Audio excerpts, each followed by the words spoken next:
বাদাম তুলে প্রায় কম বেশি সবারই শেষ হয়ে গেছে, কিন্তু এখনো কারো কারো শেষ হয়নি। যেমন কি ওই যে ওইদিকে দেখা যাচ্ছে সামনে। কয়েকদিন আগে আমাদের এদিকে বন্যা হয়েছিল, যার কারণে চরের ওইদিকের বাদামগুলো আনতে একটু কষ্টদায়ক হয়ে যায়। আমাদের এদিকে বাদামের সিজন বর্তমানে শেষ হয়ে যাওয়ার পর এখন চলে আসবে হচ্ছে জাঙ্গির সিজন। আসসালামু আলাইকুম এভরিওয়ান, কি অবস্থা সবার এন্ড কেমন আছো তোমরা সবাই? কয়েকদিন আগে আমাদের এদিকে প্রচুর বন্যা হয়েছিল।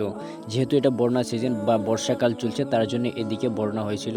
চরের ওইদিকে যে বাদামগুলো রয়েছে সেগুলো আনতে একটু কষ্টদায়ক হয়ে যায়।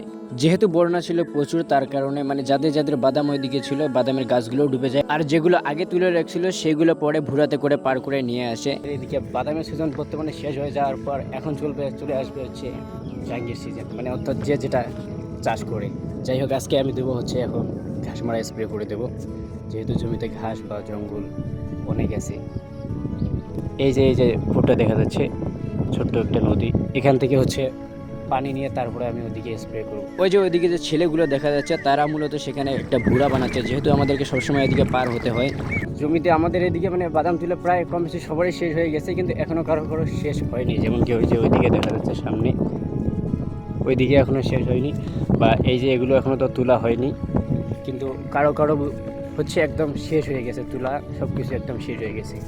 মূলত 3 মাস থেকে বাদামের কাজ করতে করতে একদম অবস্থা শেষ। মানে বাদামের মতো পরিশ্রম হয়তো বা অন্য কোনো কৃষিতে হয় না, যদিও বাদাম গাড়ার পর আর কোনো কাজই করতে হয় না, তারপরে যখন তোলার সময় আসে তখন অনেক পরিশ্রম হয়। যাই হোক, এখন আমরা যেহেতু অন্য কৃষি করবো, তাই আমি এই জমিটাতে মানে ঘাসগুলো মারার জন্য স্প্রে করছি। আর এবার এখানে গাড়ার প্ল্যান আছে, গেরা, দেখা যাক কতদূর কি হয়।